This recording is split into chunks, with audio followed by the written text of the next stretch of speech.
find more information about her at hopkinsworld.com. So, Katie Hopkins, welcome to the United States. Thank Great you. to have you here. I think that's very fair, actually. Seems to be a mother. That's exactly what my husband would say on occasion as well. Just a little bit of me seeming to be a mother on a sort of a Friday afternoon at about 4 o'clock. Thank you very much for having me here. I really appreciate it, and I appreciate the opportunity to be amongst like-minded people. I said earlier when we were speaking, you know, being in America, being here at CPAC is very much like taking a warm bath. Like, it's very enjoyable to be in, to be amongst. I can say what I think. Everyone's very lovely, and everyone's very charming, and everyone wants to work hard and play fair. I think being in the UK and Western Europe is very much like standing in a cold shower with someone tipping ice on your head. It's kind of like an endurance thing. You just have to withstand it and hope that one day it might stop. And certainly the Islamic invasion of Western Europe is probably not a laughing matter. With her freedom, for us, I fear freedom has truly been lost. And my main message here at CPAC is that America does not want to become like Western Europe. Do not become us. Do not let yourselves fall as the UK has fallen. And I say that with every respect for my country. I love my country. I joined the army, went through Sandhurst, wanted to fight for my country, and now do it by other means. I love the place I came from. The problem is that many of us no longer recognize it anymore, that my inbox is filled with emails from elderly ladies and gentlemen, not that old actually. My mother would tell me off if I said that 72 was old, but from elderly ladies and gentlemen who say to me that they're glad their time's nearly up because they don't want to be around when they see their country finally fall. And that's truly the place we're at. And I would say that if we want to be careful of things, that so much of what we see is not true. One of the examples I've watched and witnessed has been the migrant invasion that has been very much coordinated, paid for, enabled by Western governments. And they use a vehicle called NGOs, non-governmental organisations, charities, that we've heard a lot about in recent weeks. Those NGOs, to me, are very much governments at work. And the replacement of white conservative Christians in particular is very clear to observe. I spent a summer going from Libya to Sicily to southern Italy with the migrant trail. We're told that these migrants are on terribly small boats, that they're putting their lives at risk, young women and children fleeing for their lives from Libya. What I actually found was a mafia-controlled rig of people, that small boats, small little dinghies, the ones you see in the media with small children being picked off them, but there's no children to be found. It's all young men of fighting age who've managed to elbow their way to the front, who have the funds to be able to do that and endure Libya. A small tugboat tugs the small dinghy out of Libyan waters into the Med, and then the NGO boats are dispatched to go and rescue those guys on that rig. And those NGO boats, like Save the Children and others, are dispatched on a certain day, coordinated by time, and work as a ferry service across the Med.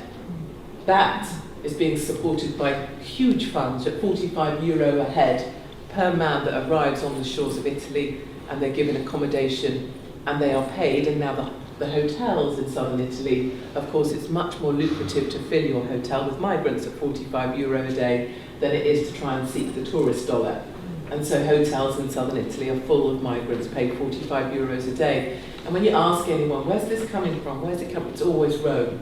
All roads lead to Rome when it comes to human trafficking across the Med. That's a curious thing in itself. I spent some time in the camp at Calais, the jungle camp, where these migrants end up, because their ultimate destination is very often the UK, if not Germany. I don't know why anybody would want to go to Germany, but you know, there we are. So they end up in Calais. I went to Calais, I spent a couple nights there, but I wanted to really kind of be amongst it. Too many journalists, I think, turn up, get a bit of B-roll, and leave again after a couple hours, and I always find that a curious kind of journalism, more about them being seen somewhere than them finding out any truths. But at my time there, I was looking hard for women and children and found none. I found at night by the roadside where they try and get onto the trucks, I found one woman with a young son The next day I went back into camp to try and find her. She was Eritrean. And I was in the wrong area. I was in the Afghan area. And the Afghans were like, what are you doing? No, she's Eritrean. She wouldn't be here. And I went to the Somali area, and no, she's Eritrean. She wouldn't be here. And we imagine somehow in this grand notion we have of people arriving and starting a new life. We like to believe in that we are a nation of migrants. You hear it all the time. Yeah, but the immigrants that arrived in New York wanted to start a better life. The immigrants that arrive in the jungle camp at Calais come with every single old hatred they ever had. The Eritreans hate the Afghans who hate the Somalis. And they couldn't even believe that I was in the Afghan area asking for a Somali woman, an Eritrean woman, I apologise.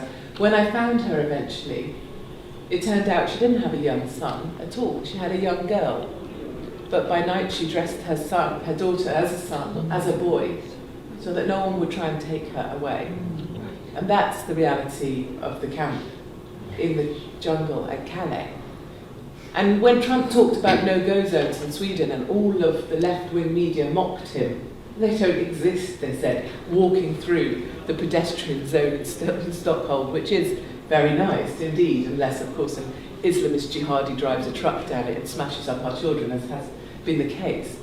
But I walked the no-go zones of Sweden.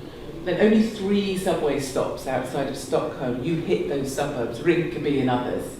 And there is no white people there. There are no women there with their heads uncovered.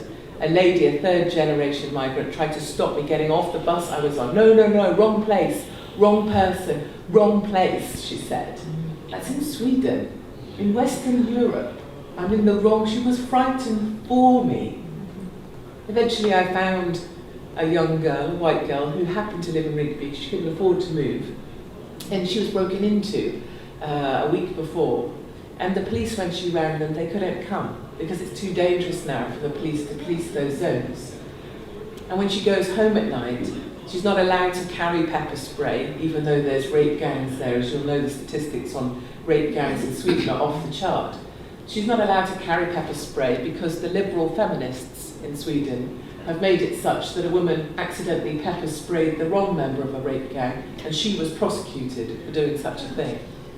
So the liberal feminist, she had to hide her face when I interviewed her and wrote this up for a column. She didn't want her face published, not because she was frightened of the immigrant gangs, but she was frightened of the liberal feminists because they would come and attack her for being Islamophobic. And of course, so many of my kind, I don't know what kind that is, people would say I'm screaming, the biggest bitch in Britain is a label, or you know, the British Ann Coulter, or an angry Ellen DeGeneres. I'm not even a lesbian. Very disappointing at times. You know, they'll come for us any which way they can, of course. I've been arrested and interviewed under caution by the Major Crime and Homicide Command. Those are people that deal with serial killers. 2 men in a police station interviewing me about a column I wrote where I called migrants cockroaches. I stand by that, of course. I have been threatened with repatriation from Australia for mentioning that I thought Ebola was a particularly efficient way of cleansing certain types of people. It's a little harsh, I appreciate that, but sometimes we have to be harsh to make a point. They do attack us slightly, but I think once you're being attacked, you know you're certainly over the target. Earlier on this year, 2 people were sent to prison because their plan was to behead me. As a wedding gift, the Muslim lady had asked the Muslim gentleman she was going to marry to behead me. That was her wedding gift. She'd gone out and bought a plastic dummy and a stabbing knife, and he'd practiced stabbing the plastic dummy before coming for me. Unfortunately, they got them first and they've now been sent down, and I live to fight another day. But the threat against our personal individual freedoms for speaking out about the truths that I've gone to find is clearly evident wherever I am. But I would say, I went to a Swedish fire station. It's called the toughest fire station in Sweden. It deals with the hardest fires in the hardest places. And I met the chief fireman. He's an exceptionally good-looking gentleman. So I made excuses to talk for a very long time. But they were just having a new fence, a huge fence built because the fire rigs were under attack by the migrants. They'd come and stolen the cutting equipment because it's useful for breaking into homes. They would steal the truck tyres off the rigs. They would steal anything they could get their hands on. Even to go and respond to a fire in Malmö, they would require a police escort because they have to have someone patrolling the fire engine in order that there isn't stuff stolen from it whilst it's trying to answer a fire. And also because the migrants call in fake fires in order to attack the fire engines and the people serving on them.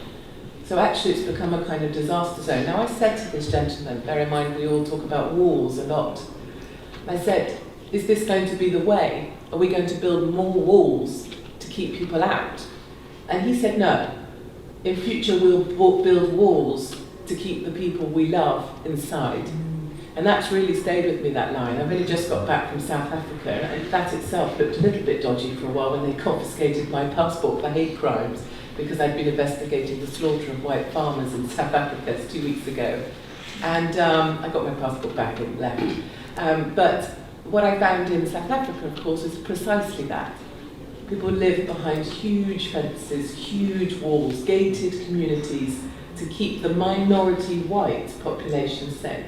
There's only 8% whites left in South Africa. They say within 10 years they'll all be gone because they'll have been hunted to extinction. It strikes me that the world wants to talk about the hunting of the white rhino, but it doesn't talk about the hunting of the white farmer in South Africa. And I think it's a deeply upsetting thing that we're moving to a model where we live behind gates in order to try to be safe. I think that's a very difficult thing. That's what the people of South Africa see. So when I think about freedom, it's a curious idea. But from what I've seen in the passage I've seen throughout Western Europe, from Libya to Sicily to Calais to Sweden in the UK, and then to South Africa, we will indeed end up living behind gated communities in order to keep the people we will make America great again.